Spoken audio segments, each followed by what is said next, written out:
आज हम quadratic equation के वर्ड प्रॉब्लम्स करेंगे जो मेंसुरेशन से रिलेटेड है।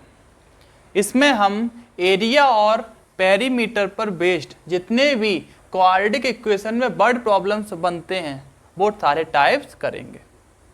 इन क्वेश्चंस को करने से पहले आप लोगों को कुछ एरिया और पेरीमीटर पता होने चाहिए।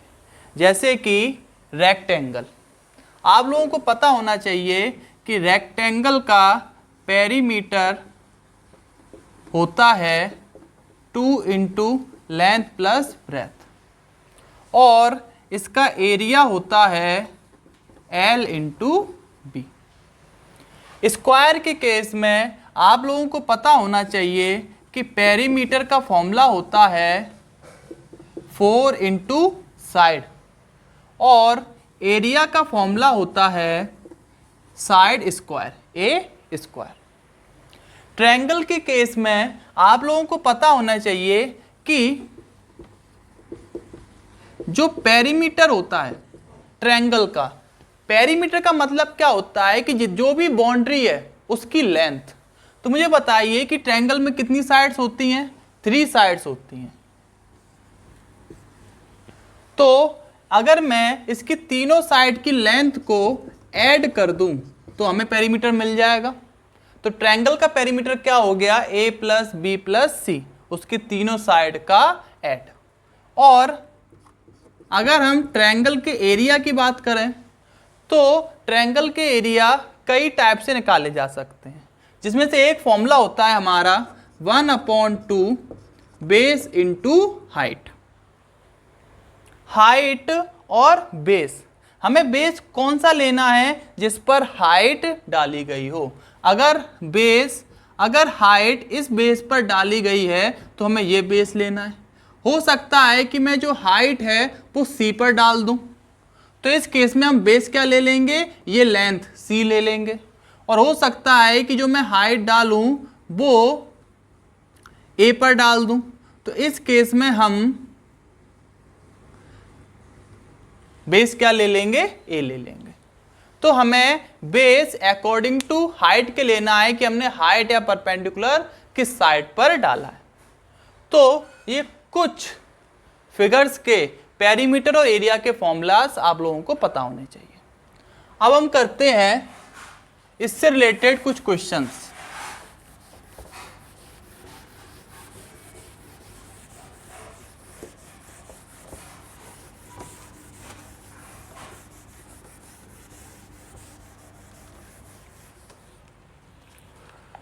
एक बहुत इंपॉर्टेंट क्वेश्चन है जो आपके बोर्ड एग्जाम में लगभग पूछा ही जाता है। ये है स्क्वायर्स के ऊपर based.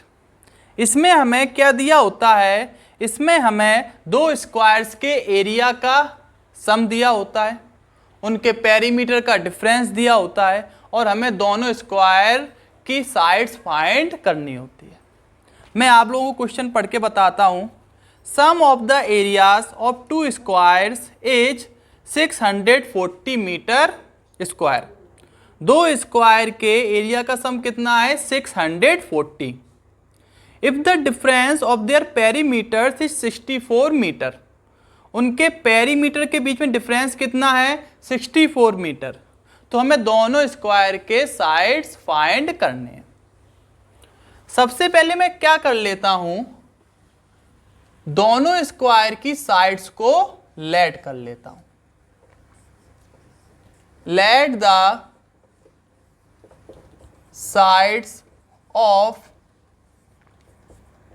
Squares be x and y. तो मैंने दोनों स्क्वायर्स की साइड को क्या लेट कर लिया है? एक्स और वाई लेट कर लिया है। अब यहां पर देखिए कि हमें उनके पेरीमीटर्स के बीच में रिलेशन दिया हुआ है। क्या रिलेशन दिया हुआ है? कि उन दोनों के पेरीमीटर्स का डिफरेंस। मैंने अभी आप लोगों को फॉर्मूला बताया था पेरीमीटर ऑफ स्क्वायर। फॉर्मूला क्या होता है? 4 इंटू साइड। तो मुझे इतना बताइए कि एक साइड मेरे पास क्या है?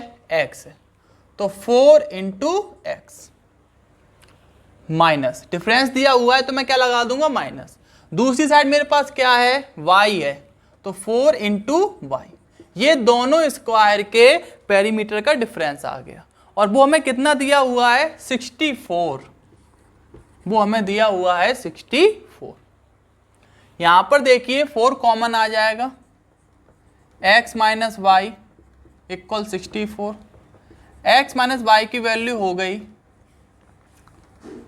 16, और यहां पर मैं x की वैल्यू निकाल सकता हूं y के टर्म्स में। तो x की वैल्यू y के टर्म्स में कितनी आ गई 16 प्लस वाई। अब इसके बाद उनके एरियाज के बीच में भी रिलेशन दिया है कि दोनों स्क्वायर के एरिया का सम 640 मीटर स्क्वायर है। तो मैंने आप लोगों को एरिया ऑफ स्क्वायर बताया था क्या होता है, साइड का स्क्वायर। पहले स्क्वायर की साइड कितनी है x, इसका स्क्वायर, प्लस दूसरे स्क्वायर की साइड कितनी है y, इसका स्क्वायर, इक्वल्स टू हमें कितना दिया हुआ है 640। हमने यहाँ पर x की वैल्यू फाइंड करी है इन टर्म्स ऑफ y, वो x की वैल्यू को मैं यहाँ पर पुट कर दूंगा 16 प्लस वाई का होल स्क्वायर। यहाँ पर a प्लस बी का होल स्क्वायर लग रहा है, 16 का square plus y square plus 2 into a into b plus y square equals to 640। 16 का स्क्वायर कितना होता है 256, y square plus y square कितना हो गया 2y स्क्वायर, और यहाँ कितना हो गया 32y इक्वल्स टू 640। ये 640 जब इधर आएगा तो ये नेगेटिव का हो जाएगा, 2y square plus 32y plus 256 minus 640 equals to 0। 640 में से 256 माइनस करूंगा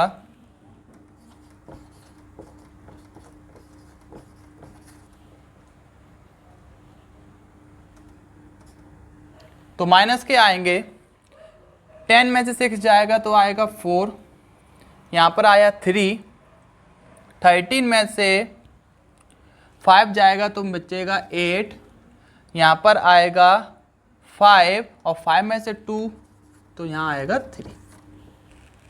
तो हमारे पास फाइनल क्वाड्रेटिक इक्वेशन क्या बनकर आई है 2y square plus 32y minus 384।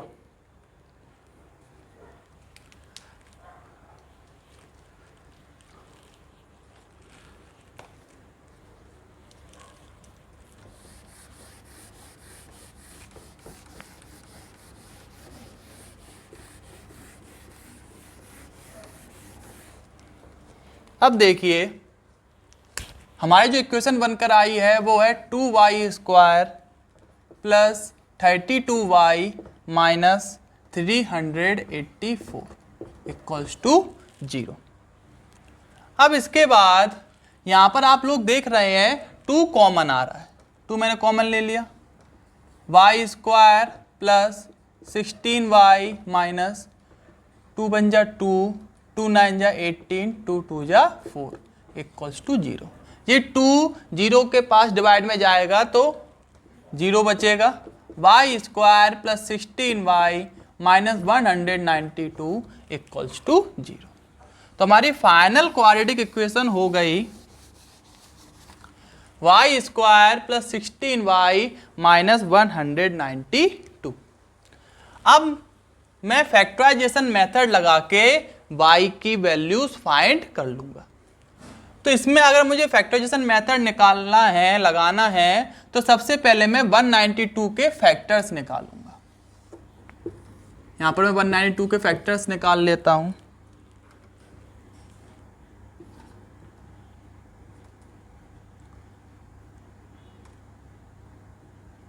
To 9 जा 18, 2 6 जा 12, 2 4 जा 8, 2 8 जा 16, 2 2 जा 4, 2 4 जा 8,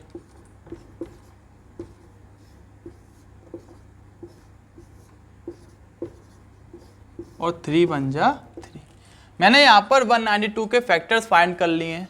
अब मुझे जो मेरे फैक्टर्स आए हैं प्राइम फैक्टर्स, इनको इस प्रकार अरेंज करना है कि उनका सम या सब्ट्रैक्ट करने पर 16 आ जाए और मल्टीप्लाई करने पर -192 आ जाए। तो सबसे पहले मैं इन्हें अरेंज करके देखूंगा। 2 2 जा 4, 4 2 जा 8, 8 2 जा 16, 2 2 जा 4, 4 3 जा 12, ये नहीं आ रहा। 4 4 2 जा 8, 8 3 जा 24 और 2 2 जा 4, 4 2 जा 8, ये आपके फैक्टर्स बन गए। यहां पर देखिए 2 2 जा 4 और 4 2 जा 8 और 2 2 जा 4, 4 2 जा 8 और 8 3 जा 24। 24 और 8 का मल्टीप्लाई कराऊंगा तो 192 आएगा और 24 में से 8 को सब्ट्रैक्ट कराऊंगा तो 16 आएगा। तो मेरे पास ऐसे दो नंबर मिल गए, एक हो गया 24 और दूसरा हो गया -8। जब मैं इन दोनों को ऐड कराऊंगा तो कितना आएगा, 16 आएगा और इन दोनों को मल्टीप्लाई कराऊंगा तो कितना आएगा, -192 आएगा। अब मेरी जो मिडिल टर्म है इसको मैं इन दोनों नंबर की मदद से स्प्लिट कर लूंगा। 24y -8y -192 equals to 0। अब यहां पर मैं कॉमन निकालता हूं। यहां से क्या कॉमन आ रहा है, y कॉमन आ रहा है, अंदर बचा y + 24 और यहां से क्या कॉमन आ रहा है, -8 कॉमन आ रहा है, अंदर बचा y + 24। y + 24 यहाँ भी है, y + 24 यहाँ भी है, y + 24 कॉमन आ गया, यहाँ बचा y -8। जब एक बार y + 24 को 0 के इक्वल रखूंगा तो y की वैल्यू आ जाएगी -24 और जब एक बार y -8 को 0 के इक्वल रखूंगा तो y की वैल्यू आ जाएगी 8। एक्चुअली में y था क्या, y था हमारी साइड यानी कि लेंथ, और लेंथ कभी नेगेटिव हो नहीं सकती, तो ये वैल्यू तो y की नहीं हो सकती। तो हमारे y की वैल्यू कितनी आ गई, 8। x क्या था, x था y + 16, तो मैं यहां पर y की जगह 8 पुट कर दूंगा, 8 + 16, तो x कितना आ जाएगा 24 मीटर और y कितना आ गया 8 मीटर। तो हमारी यहाँ पर दोनों साइड स्क्वायर्स की आ गई, एक कितनी है 24 मीटर और दूसरी कितनी है 8 मीटर। तो ये क्वेश्चन कई बार बोर्ड में पूछा गया है। 2023 में भी ऐसा ही सेम टू सेम क्वेश्चन आया था, बस थोड़ा सा डाटा बदल देते हैं, दोनों स्क्वायर के एरिया का सम बदल देंगे, उनके पेरीमीटर के बीच में डिफरेंस बदल देंगे, या हो सकता है कि उनकी साइड्स के बीच में रिलेशन दे दें, तो थोड़ा बहुत डाटा चेंज कर देते हैं और क्वेश्चन सेम टू सेम आ जाता है। अब इसके बाद एक क्वेश्चन और जो एनसीईआरटी का है वो भी बहुत इंपॉर्टेंट है, वो भी एरिया और पेरीमीटर से रिलेटेड है। Is it possible to design a rectangular mango grove whose length is twice its breadth. हमसे बोल रहा है कि क्या ये पॉसिबल है, एक रेक्टेंगुलर मैंगो गार्डन बनाना क्या पॉसिबल है जिसकी लेंथ उसके ब्रेथ से कितनी है, ट्वाइस है, 2 गुना है, और उसका एरिया कितना है 800 मीटर स्क्वायर, और यदि पॉसिबल है तो find its length and breadth. तो सबसे पहले देखिए, मैं एक रेक्टेंगुलर मैंगो ग्रुप बनाता हूं, ये हमारी रेक्टेंगुलर फील्ड हो गई।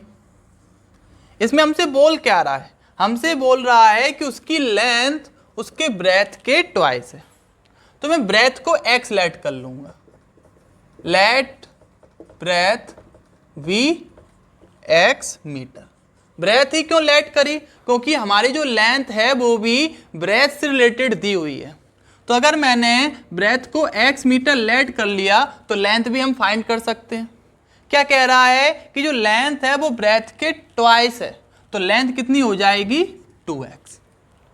अब इसके बाद उसने स्टार्टिंग में लिखा था इज इट पॉसिबल, यानी कि ऐसा करना पॉसिबल है या नहीं है।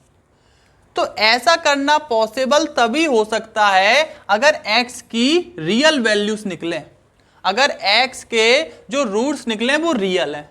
और मैंने आप लोगों को बताई थी कंडीशन कि अगर डिस्क्रिमिनेंट की वैल्यू d वो क्या होता है b² माइनस 4ac, अगर इसकी वैल्यू 0 से बड़ी या 0 के इक्वल आए तो ही उस केस में रूट्स रियल होंगे, वरना रूट्स रियल नहीं होंगे। तो सबसे पहले मैं क्वाड्रेटिक इक्वेशन बनाता हूं और फिर उसमें डिस्क्रिमिनेंट निकालूंगा और देखूंगा कि रूट्स रियल है या नहीं है। अब देखिए हमसे कह रहा है कि जो एरिया है वो कितना है 800 मीटर स्क्वायर। एरिया हमें दे रहा है 800 मीटर स्क्वायर।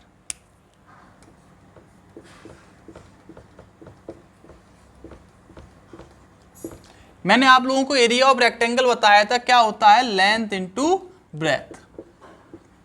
लेंथ कितनी है 2x, ब्रेथ कितनी है x, 800, ये कितना हो गया 2x स्क्वायर माइनस के 800 इक्वल्स टू 0। यहाँ से 2 कॉमन भी आ रहा है, यहाँ बचा x square minus 400 equals to 0। ये 2 0 पे जाके 0 हो जाएगा। तो हमारी फाइनल क्वाड्रेटिक इक्वेशन कितनी आ गई x² माइनस 400 इक्वल्स टू 0। अब इस क्वाड्रेटिक इक्वेशन का मैं फाइंड करता हूं डिस्क्रिमिनेंट। तो डिस्क्रिमिनेंट फाइंड करने के लिए सबसे पहले इसे कंपेयर कराता हूं ax² plus bx plus c equals to 0, जो हमारी स्टैंडर्ड फॉर्म होती है उससे कंपेयर कराता हूं इस इक्वेशन को। तो हमारी a की वैल्यू क्या हो जाएगी 1। यहां पर देखिए जो bx वाली टर्म है वो तो है ही नहीं, तो b की वैल्यू क्या हो जाएगी 0 और c की वैल्यू क्या हो जाएगी माइनस के 400। अब मैं फाइंड करता हूं डिस्क्रिमिनेंट b² माइनस के 4ac। b की वैल्यू कितनी है 0, 4, a की वैल्यू कितनी है 1 और c की वैल्यू कितनी है माइनस के 400। जब मैं मल्टीप्लाई कराऊंगा तो 0 माइनस इंटू माइनस प्लस 1600, तो ये जो 1600 है ये आपका 0 से बड़ा है। तो यानी कि अगर डिस्क्रिमिनेंट 0 से बड़ा आएगा तो आप लोगों को पता है कि रूट्स कैसे होते हैं रियल होते हैं। तो यानी कि हाँ ऐसा करना पॉसिबल है। अब देखिए अब यहां पर मैं फाइंड करता हूं, मैं इसको 400 को लिख सकता हूं 20 का स्क्वायर। अब यहां पर देखिए जो आइडेंटिटी लग रही है a² माइनस b², जो होती है a minus b into a plus b. तो कितनी ईजिली इसके फैक्टर्स ओपन हो गए। जब मैं एक बार x माइनस 20 को 0 के इक्वल रखूंगा तो x की वैल्यू आ जाएगी 20, और जब एक बार x प्लस 20 को 0 के इक्वल लिखूंगा तो x की वैल्यू आ जाएगी माइनस के 20, जो कि पॉसिबल नहीं है क्योंकि लेंथ कभी नेगेटिव नहीं हो सकती। तो x क्या थी मेरी ब्रेथ थी, वो कितनी आ गई, वो आ गई 20 मीटर, और लेंथ मेरी कितनी थी 2x, लेंथ थी 2x। तो x की जगह जब मैं 20 पुट करूंगा तो लेंथ आ जाएगी 40 मीटर और ब्रेथ मेरी x थी तो ब्रेथ आ जाएगी 20 मीटर।